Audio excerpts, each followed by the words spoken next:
दोस्तों हमारे channel Mukesh flower collection पर एक बार से आपका फिर से स्वागत है। आपको एक नई वीडियो में बंच की डंडी बना के दिखाने जा रहा हूं। देखो इस तरह से बंच की डंडी को कैसे बनाते हैं।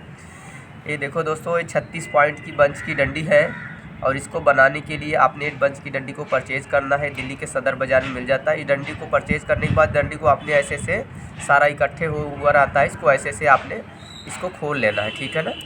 आपको सारी जानकारी इस वीडियो में मिलने वाली। इस बंच को कैसे बनाते हैं, किस पोर्ट में लगाते हैं, कैसे बेचते हैं, बेचने का तरीका क्या है, सारा जानकारी आपको मिलेगा, ठीक है ना।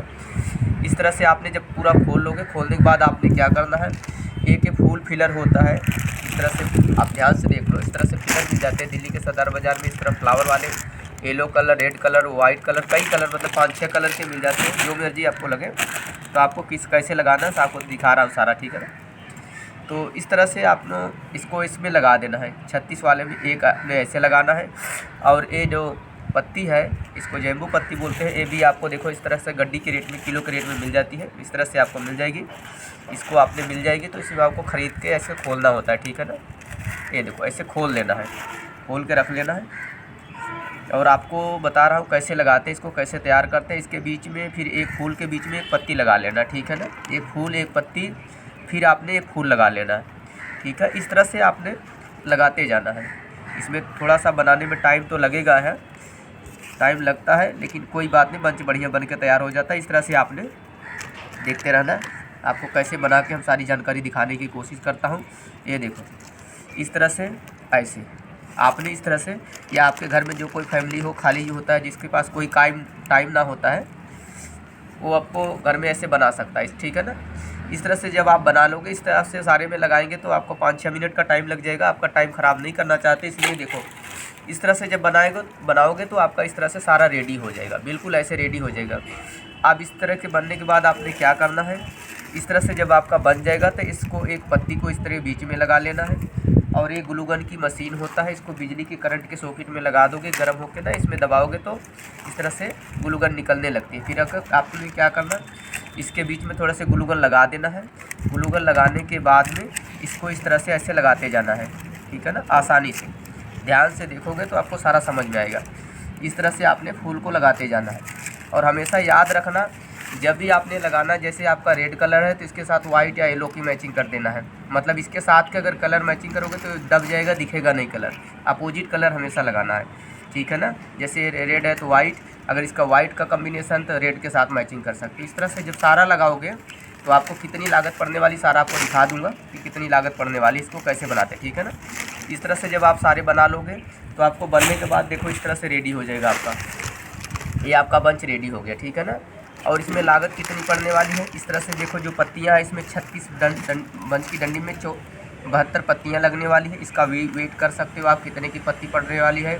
इसका हमने वेट करके निकाला है, 25 पैसे की एक पत्ती पड़ेगी, ठीक है ना। अभी वेट करके निकाल लेना कितना लागत लगने वाला है। उसके बाद ये छोटे छोटे फूल हैं, इसमें 72 फूल लगने वाले हैं। इस तरह से 72 फूलों का भी आपने वेट करके इस रेट में लाए, उसको परचेज़ करके आप निकाल सकते हो। और इसके बाद एक फ्लावर हमारा इस तरह से हमने परचेज़ किया हुआ, कई कलर में देख सकते हो आप। फ्लावर चाहे जो मर्जी साइज़, जो मर्जी डिज़ाइन का लगा सकते हो, आपको जैसा अच्छा लगे वैसा लगा सकते हो, ठीक है ना। और जो रेट आप परचेज़ करोगे फ्लावर के, इसमें 3 दर्जन फ्लावर लगे 36 पीस में, तो 3 दर्जन फ्लावर का रेट, पत्ती का रेट और इसका रेट निकाल के सारा ऐड कर सकते हो, प्लस डंडी का रेट। ये 36 पॉइंट की डंडी मिनिमम हमारे पास 25 रुपये की आ जाती है, प्लस 25 रुपये की डंडी सारा ऐड करके जब ऐसे तैयार कर लोगे तो आपको क्या रेट, परचेज़ करने के बाद कितना लागत पड़ने वाला, सारा आपको बताऊंगा कैसे होता है, ठीक है ना। तो जब आपका इस तरह से बन जाएगा, मान लो आपको लगभग मिनिमम 100 रुपये का कोई आइटम आप तैयार करते हो, तो मान लो कि आपने दिल्ली से जब परचेज़ करने जाओगे 20,000 रुपये की आइटम खरीदोगे, तो उस पर तो आपका ट्रांसपोर्टिंग खर्चा और टैक्स वगैरह भी पड़ के खर्चा लग जाएगा। मान लो 2,000 रुपये का, ये डीमो में बता रहा हूँ, इतना ही नहीं, आप इस हिसाब से कैलकुलेशन कर सकते हो, ठीक है ना। जैसे आपने 20,000 का परचेज़ किया तो आपको ने मान लो 2,000 रुपये का सारा आपका खर्चा पड़ गया, पैकिंग वगैरह लगा लो, ट्रांसपोर्टिंग खर्चा लगा लो, 2,000 पड़ गया। तो मान लो 20,000 का 10% आपका 2,000 रुपये एक्स्ट्रा खर्चा पड़ गया, ठीक है ना। तो आपने मान लो इस तरह से कोई भी आइटम आप तैयार करते हो, अगर मान लो आपकी 100 रुपये लागत होती है, उस लागत पे आपने 100 रुपये नहीं रखना, उसमें प्लस 10% और कर लेना, 100 का 110 हो जाएगा। मान लो आपने 100 रुपये दिल्ली से लाया है, तो ट्रांसपोर्टिंग खर्चा लगा के 10% और ऐड कर देना, 110 हो गया। तो 110 का आपने प्लस डबल कर देना, मतलब 220 हो जाएगा। तो आपका वो लागत ग्राहक को बेचने के लिए 220 रुपये बताना है आपने। 110 आपने तो तैयार किया है, तो 220 आपने बताना है। तो 230 बताओगे, कस्टमर तो इतने शरीफ होते नहीं कि इतने मांगोगे उतने दे देंगे, ठीक है ना।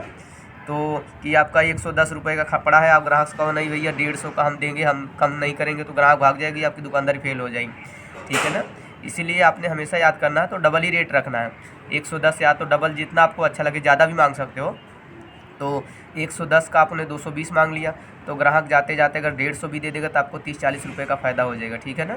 और ये नहीं कि 110 लगा कर कहोगे नहीं 150 है, हम इससे कम करते नहीं, हम बहुत शरीफ आदमी हैं, हम तो भाई बहुत झूठ नहीं बोलते, हम शरीफ है। तो ग्राहक भी आपसे ज़्यादा शरीफ है तो कहेगा कोई बात नहीं, हम पता करके आते हैं, फिर मुड़ के आना ही नहीं, ठीक है ना। हमेशा दुकानदारी करना है तो सही से अपने हिसाब से करोगे, तभी आपकी काम चलने वाला है, ठीक है। और ज़्यादा शराफत दिखाओगे तो 100 का कहोगे हम 110 का कर बना के 120 मांगूँ, तो ग्राहक कहेगा नहीं 100 लेन देना है, दे दो, नहीं जाओ। इसी हिसाब से अपने हमेशा ध्यान रखना है दुकानदारी कैसे की जाए, ज़्यादा भी नहीं, हिसाब से मांगना तो ज़रूरी है, क्योंकि ना सीधी उंगली घी नहीं निकलती है, तो पता ही आपको, ठीक है ना। इस तरह से आपका जब बंच बन जाएगा तो आपको इसको पोर्ट में कैसे लगाते हैं, देखो ये क्या कहते हैं इसको, गार्डन नीट कंपनी का 17 इंची का जो पोर्ट है, फ्रूटी पोर्ट बोलते हैं। इसमें अगर हम बना के बेचते हैं, ये आपके एरिया में डिस्ट्रीब्यूटर जो हो गए उसको पता कर लेना फ्रूटी पोर्ट कहाँ पे मिलता है, मिल जाएगा। उनके हर ज़िले में लगभग डिस्ट्रीब्यूटर होते हैं। कंपनी वगैरह को फ़ोन करोगे, पता करोगे नेट पे, तो सारा आ जाएगा उनका डिस्ट्रीब्यूटर रिटेलर कहाँ पर है आपके शहर में, ठीक है ना। तो उसके बीच में आपने ऐसे डाल देना है, इस तरह से। देखो डालने के बाद क्या होता है, पोर्ट हल्का होता है, गिरता रहता है, इस तरह से लुक बनता ना। चाहे ऐसे बेच सकते हो कॉर्नर में कमरे के रख के। और इसके बीच में हमने क्या रखते हैं, ये भी गार्डन नीट का एफिल पोर्ट बोलते हैं, 8 इंची का। इसमें हमने इतना पीओपी भर रखे है डाल के, और इसके बीच में एक पाइप 7 इंची साइज़ का पाइप कटिंग करके, और जो पाइप होता है बिजली का 1.25 इंची साइज़ का पाइप होता है, उसमें काट के नीचे से एक सिरा में टेप लगा देते हैं, ताकि इसके बीच में पाइप के बीच में पीओपी ना जाए। आप समझ रहे हो ना। इसमें पीओपी घोल के डाल दिए, पाइप 7 इंची का काट के 1.25 इंची वाला नीचे टेप लगा दोगे, और उसके बीच में जब पीओपी सूखने लगे पाइप डाल दोगे तो ऐसे सेट हो जाएगा। उसके बीच में फिर हमने इसके बीच में पोर्ट रख देते हैं, ठीक है ना। आपको दिखा देता हूँ कैसे करना होता है। इस पोर्ट में, इसमें जो पाइप है इसमें डालकर ऐसे आपका बन जाएगा। इस तरह से आप कमरे के साइड में, कॉर्नर में, जहाँ मर्जी इस तरह से पोर्ट तैयार करके बेच सकते हो। नहीं तो बंच जो है, जिसके पास बड़े बड़े पोर्ट होते हैं, आपके पास भी बहुत सारे पोर्ट आप मिल जाते हैं मार्केट में, उसमें भी रख के ऐसे बेच सकते हो। इस तरह से आप दुकानदारी, हाँ, जब ऐसा आपका सारा रेडी हो जाएगा तो आपने कर लेना, जैसे जितने का फ्लावर बन गया, जितने का ये वाला पोर्ट परचेज किया, प्लस ये वाला पोर्ट परचेज, जितने का अपना टोटल खर्चा बन जाएगा उसका डबल रख लेना। मान लो आपने 400 रुपये अपने लागत लगा दिए, तो कस्टमर से 800 रुपये मांगना है, ठीक है ना। 400 लागत लगी होगी तो 800 सारा प्लस करके जो बनेगा आपका ट्रांसपोर्ट खर्चा वगैरह जो बन जाएगा उसका, फिर उसके प्लस करके डबल कर देना। मान लो 800 बन गया तो ग्राहक से 800 मांगोगे, ग्राहक कहेगा सही से लगा लो, 50 घटा देना, 750 बेच देना, जो आपको लगे अच्छा लगे उस तरह से आप बना के, अगर मार्केट में आपकी दुकान है इस तरह से बना के आपको बेच सकते हो। Thank you for watching this video.